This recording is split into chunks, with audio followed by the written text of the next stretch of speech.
Alright, let's see how this goes. Bear with me here. Never really done something like this before, just like a straightforward kind of webcam kind of thing. So give me some slack here, if you will. I just wanted to take some time, I guess, to go over kind of my perspective as mainly a project employee over the last 5 years now, and kind of just go into how I feel about what's been going on recently with free melee and save smash and all the hashtags that we've come up with over the past couple of days, and kind of give my perspective, because I feel like not only can I share things with the rest of the community that I feel like a lot of people who aren't really in tune with the PM scene don't quite understand and don't quite see what we're talking about, and also for other PM players that can probably vouch for what I'm saying in terms of what they've also experienced within the community as a whole over the last many years, especially since the PM DT shutdown. So I first wanted to just introduce who I am to anyone who doesn't know. I'm sure the PM people know who I am just from looking at my Twitter handle and everything like that, I'm sure. But for people who don't know, my name is Justin. I go by Jags Money in the Smash and PM scene as a whole. I'm a relatively borderline top 50 player, Marth solo main. I've gotten a lot of criticism for that, as why the hell don't you play melee? Fucking sue me, right? But yeah, so that's who I am. I've been playing PM competitively, going to tournaments since 2015 spring, around that time. And since then I've pretty much devoted everything to PM. Really, I just found a home there, and that's all that there is to it. It went from there. My career started like a lot of people, that I've seen and interacted with on Twitter, where they nowadays they're either a melee player or an ultimate player, or maybe play another fighting game or something like that, Rivals, whatever it is. But they all started at PM, right, in 2013, 2014, around that time, or even earlier maybe. And then, as time went on, they would transition to another game, whether that was because of the shutdown or just because of other reasons. It doesn't really matter. But a lot of people started with this game, right? And, as a PM player, that does sting a little bit, but it's not a huge deal at the end of the day. But, it shows that I was there too, right? I originally, I saw the documentary back in 2013 when I was in high school, and I really wanted to get into it. But back in that time, as somebody who wasn't in the community yet, who didn't really have the means of doing like emulation, and Dolphin didn't really get it. I didn't have the resources or the people that knew how to kind of do that, so I just kind of had to do everything on my own in terms of figuring out how I was going to play the game. I didn't have the money at the time for Melee at disc. It was a lot of money, and I still needed a controller, and I still needed everything really.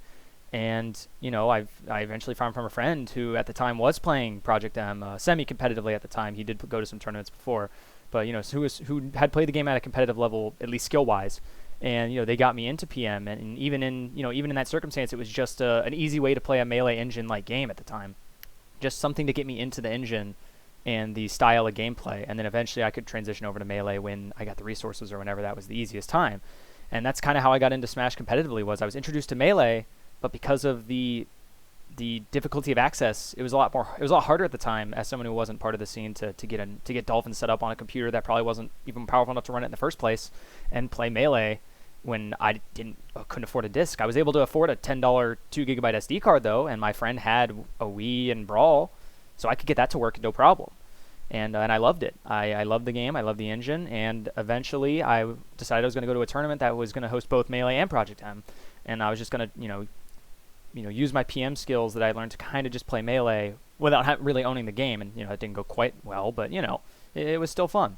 And as time went on, eventually the idea that I was going to become a Melee player drifted away, in a sense, because I just met the PM scene, and it was awesome, and we were smaller, more tight knit.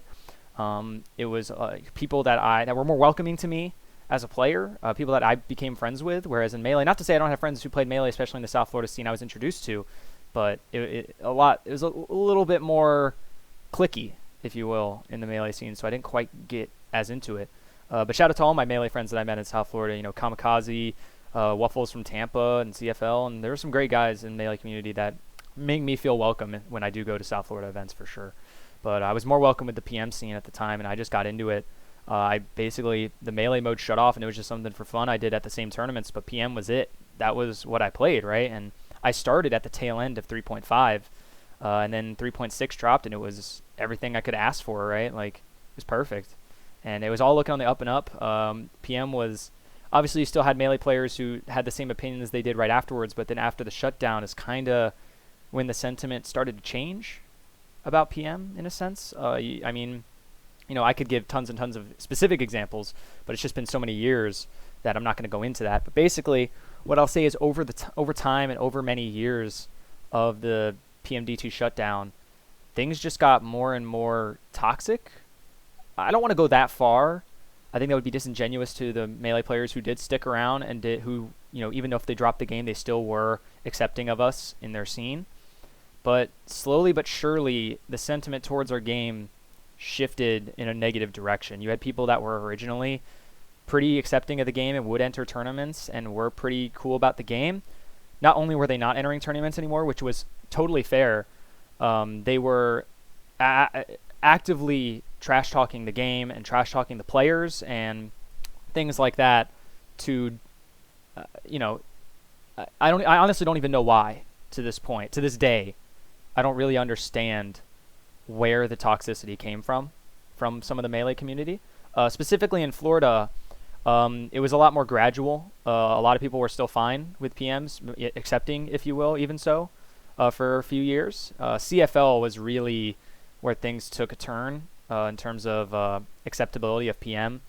That, CFL really central, like the middle Central Florida, Orlando area was where we saw a lot of toxicity towards PM, especially from the higher level players and guys who were on their Melee PR and guys who had put hours into PM and gone to PM tournaments and stuff like that. Now they were just they were turning on it, and it was pretty nasty.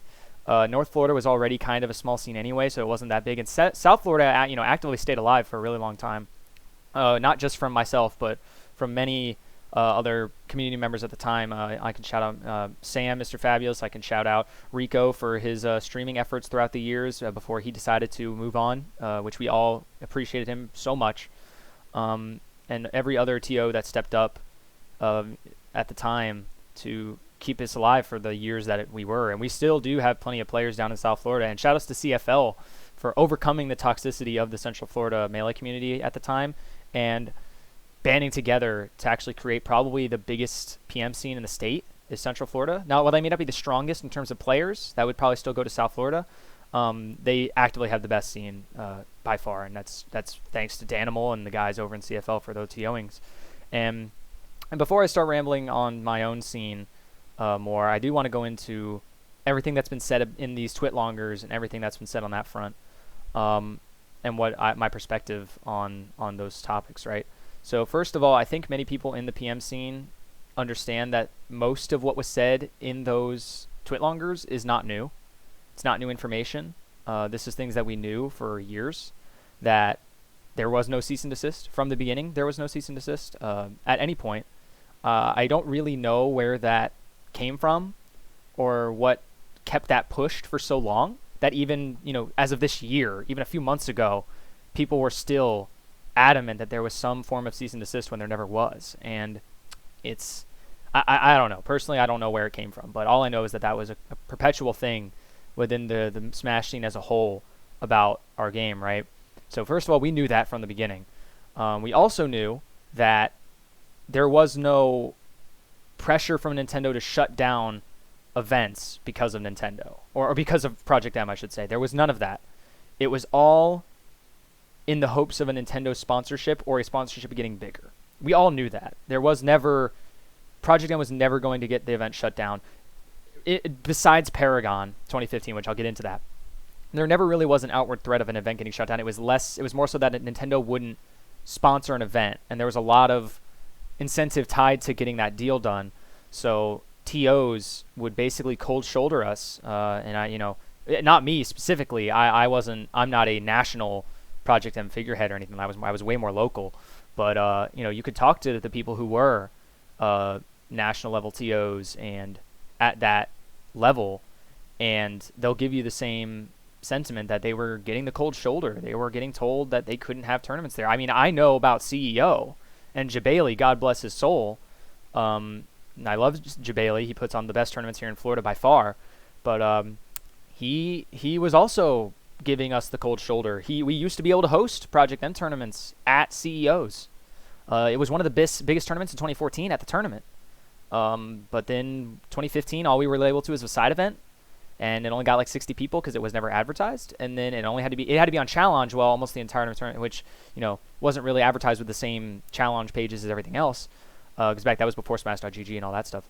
Before it was used at CEO. After that, it was used all the time. And then by 2016, we were not even allowed to have it at the venue. Like if Jabali, we were instructed that we couldn't really have it. We couldn't have it on the floor at any point, and we couldn't really have it almost anywhere in the hotel. So we were just told to GTFO, right? And I still went to the tournament. I still had a great time playing Melee and enjoying the environment. Now, obviously, Jabali puts on a great show at his tournaments, but it was a rough blow to the Florida PM scene. We weren't allowed to have our game at the biggest fighting game tournament in the state, really. And it was just like a cold shoulder. We weren't really given a reason. We weren't really other than just you can't. And we figured why, and that it was because of a Nintendo sponsorship type of deal. I mean, we saw only a year or two ago where they had, Nintendo brought Ultimate demos to the tournament. I didn't go to that tournament personally. I had other things to attend to at the time, but I knew people who did. And, there was a Nintendo sponsorship that involved demos of Smash Ultimate at the tournament. So, go figure, right? And so we knew all about this kind of ordeal where it was all about the sponsorship and it was never a shutdown thing. And we knew from the get-go that they weren't getting much. Like it's been years, of us talking about how we don't really know what these TOs are getting. Like from what we see, it's not much. It's a few consoles for the newest game and some ads and their permission to run the tournament. And that's it. That's all you're really getting. And that's at the cost of us being able to run a tournament at your event, right? Like we were just not allowed to be there, basically.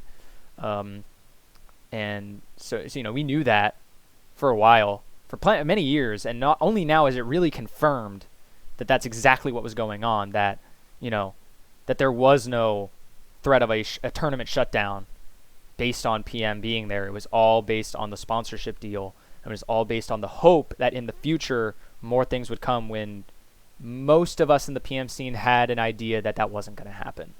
I know that it's easy to say that when you're the one actively getting screwed over by Nintendo, and when you're not getting screwed over by Nintendo, it's easier to look at that situation with rose-tinted glasses, but most of us could see that from the get-go, that this wasn't going to turn into anything special, that Nintendo wasn't going to all of a sudden become the bane of every other company in terms of esports. It wasn't going to happen. And as the years went on, the tournaments weren't changing. They weren't getting more than they were before in terms of Nintendo support. It was staying the same in terms of just running ads for the newest games, maybe getting some setups, and things like that. And like some other people have said, it's more understandable for us as a community to accept for that from bigger TOs. Some more than others, but it's easier for us to stomach that some really big TOs from some of the biggest tournaments in the world pushed PM aside for the possibility of a huge life-changing deal like that. I understand that, and I think many of us do as well. It's the regional and the smaller events that knew they didn't have that, and they still pushed us away just so they could look. Honestly, it's just so they could look more professional, because it was a stigma. If you had PM at your tournament, it was a little bit lower. That was a stigma. So these tournaments that weren't really looking at things realistically, they were looking at things more hopefully. They were just kicking us aside for no other reason than either to stick with the rest of the crowd that was also kicking us to the side, or in a vain hope that they would also get a similar deal that was never going to happen. And shout outs to Too Hot to Handle in South Florida. I mean, they've been, they were with us with the get-go. They were a pretty big tournament at the time, a major, not a super major or anything like that, but they were a major for that year. And they allowed us to run a tournament there, and nothing happened. I mean, they still streamed it on Twitch. I mean, PM was still there. It still had a bracket, and got decent numbers. And I wasn't in South Florida at the time, so I wasn't able to enter. But I had watched it and heard from the people there that it was a pretty good time. So, that's what really stings at the end of the day when it comes to this. And also, I'm not going to be a person on here. You can check my Twitter or somebody else's Twitter or whatever if you want more context on this. I'm not going to be somebody who's going to point fingers at certain TOs who have really given us the cold shoulder, more so than others. Like, like I can point fingers at the ones that I do at the end of the day sympathize with. Gimmer, he gets the most shit out of everybody when it comes to how they screwed over the PM scene. And for people who aren't as into the history of Project M, you just jump on the bandwagon that Gimmer killed the game and all that stuff. And I get that. It's Reddit, it's fucking whatever, right? I get it. But in all honesty, he hosted those Xanadu's. He was all in on our game. And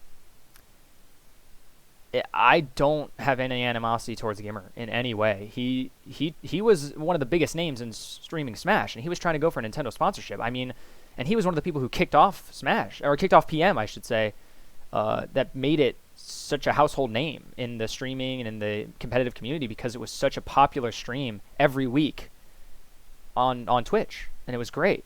So I don't really have any animosity towards Gimmer in any way, and I think he gets the most shit out of anybody when he shouldn't. There are other TOs that should be getting more shit than Gimmer for what they did to PM and for how they treated PM specifically. Like I said, it's hard to blame them for the concept of what they did, but when you talk to the people who were trying to work with them and trying to at least get a semblance of what to do, and just getting cold shoulder after cold shoulder after cold shoulder, and getting setup switched and getting setups taken away and not getting told what is going on and just getting told to fuck off, basically, pardon my French here, there's going to be a problem in the long run, especially even now when these same people are the ones not saying anything about those actions and being the free melee, free Smash, and all of this stuff, hashtags, and they're the same ones that promoted killing our game to a certain extent. They pushed that to a lot of other TOs and pushed that idea that was okay to a lot of other TOs that may not have done the same thing. And those are the TOs that I personally have an issue with in TOing. Obviously, I don't know them as people, but as they did us dirty and my community dirty, and that's obviously going to sting, right? So I don't think you can really blame us for still being a little bit stingy about this whole thing. Now, I'm somebody who's very pro Save Melee, and I've been between the hashtags. You can check my Twitter. I mean, I've been very active about it, and I'm very much a fuck Nintendo kind of person. When it comes to this whole situation, I'm with you guys, not only because of the situation being as fucked up as it is, but also because I've been there. I'm a Project M player. I've been there. So I'm not, I understand. But at the same time, all we want is some form of apology. Not from the community, not like some sort of like group picture or like anything like that. Just something. Something to show that the bigger heads in the community give a shit about what happened, right? Because I've seen a lot of you guys, a lot of the smaller Twitch or smaller Twitter guys, and just random people on Twitter, guys replying to people. I've seen you guys. I'm a Twitter lurker. I've seen you guys. You guys are doing great.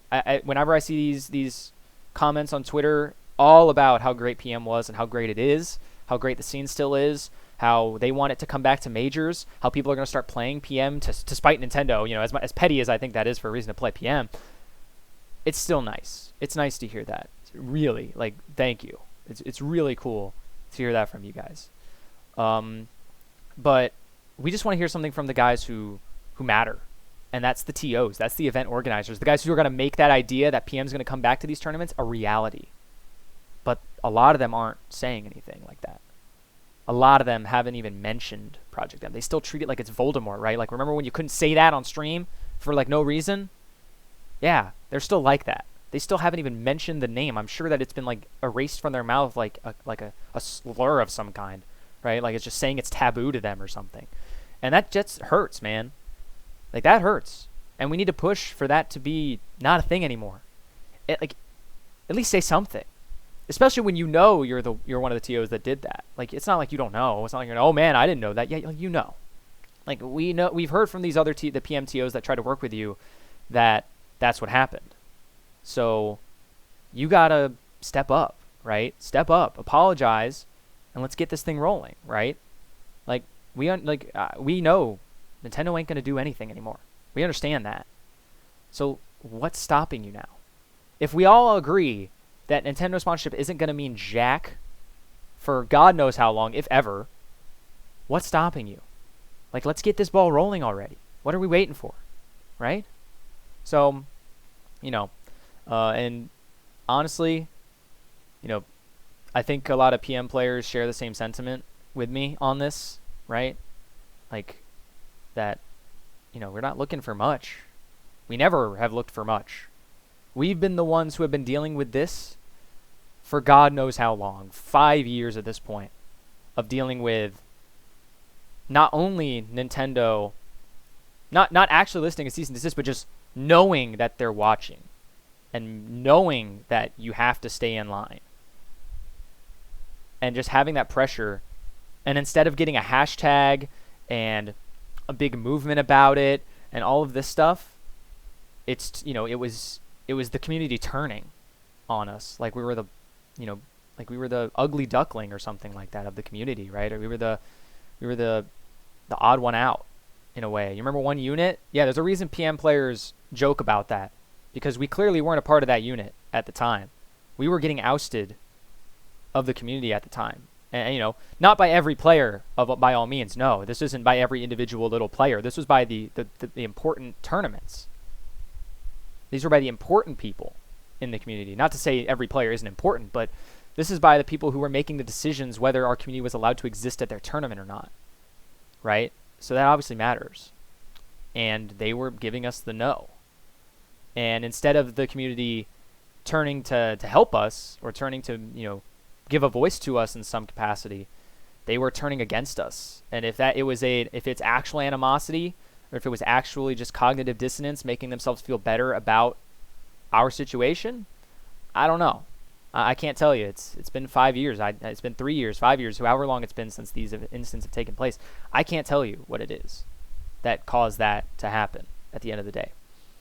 But what I can tell you is that PM's still around.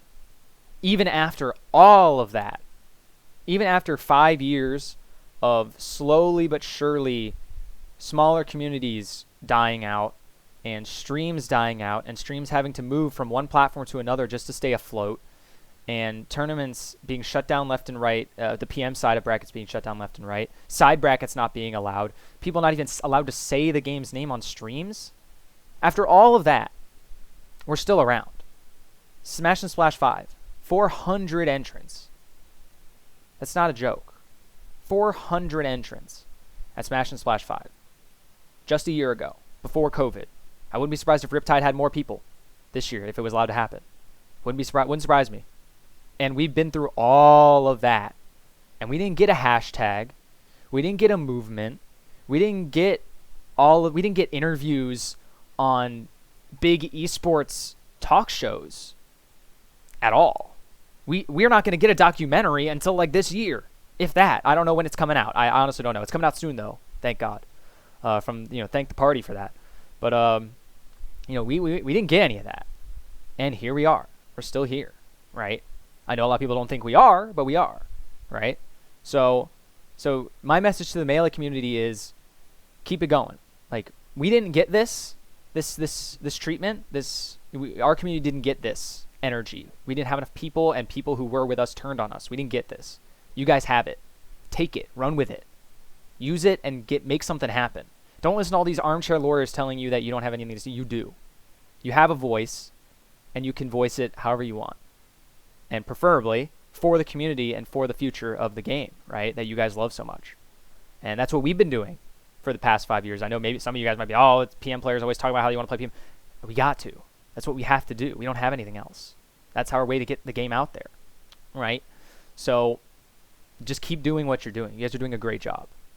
And that includes not just Melee players. That includes Smash people and FGC people and everybody hopping on board with this, because we know it's all wrong. So don't listen to those people, those detractors, those idiots on Twitter, on Reddit, whoever, who think they're a little armchair lawyer who's going to tell you that you're sue Nintendo, bro. Like, anyone who has half a brain understands why that's not happening. So keep your chins up, guys. You guys are doing great on that end. And from the PM community, and from myself, I should say, and I think, and from what I want to say for at least how I think of our community, is that, I think a lot of us stand with you, even after everything that's happened with us from the community at large. We still stand with you guys, at the end of the day. We're still free Melee. We're still Save Smash. We're still hoping for the one day we get to call ourselves part of this one unit of Smash. One day. Maybe not today. Maybe today. Maybe tomorrow. Who knows? Maybe never. I don't know. And we're still with you guys through the end. At least me. And I think a lot of people share that sentiment in the PM community as well. So, understand that. And, work with us a little bit on this. Feel what we're feeling right now and use that. Okay? That's all that's all. And I know maybe this will get a lot of views, maybe it won't. I don't know. I don't know how well I delivered this or anything like that. And I don't really have anything to plug at the end of the day. This is just my perspective on it. It's a little bit longer. It's like 26 minutes at the moment. So, that's just what I have to say about it, right? And whether you take this or not, or whether you give a shit about it or not, is up to you at the end of the day. I just wanted to say what I had to say, and I feel like that was important, right? At least for me. Maybe it's a cathartic thing for me. I don't know. If you guys want me to talk more about anything, just let me know. DM me. I'm always open to DMs or anything like that. If you want to ask me any questions, same thing. DM me on Twitter or wherever the hell, on Discord if you know me. And yeah, that's all I really have to say. For me and for the PM community, and hopefully I voiced our opinion well. So the guys in the community, I hope I did us justice in what I had to say. And stay strong, community. Keep fighting the good fight. Long live PM. Peace out.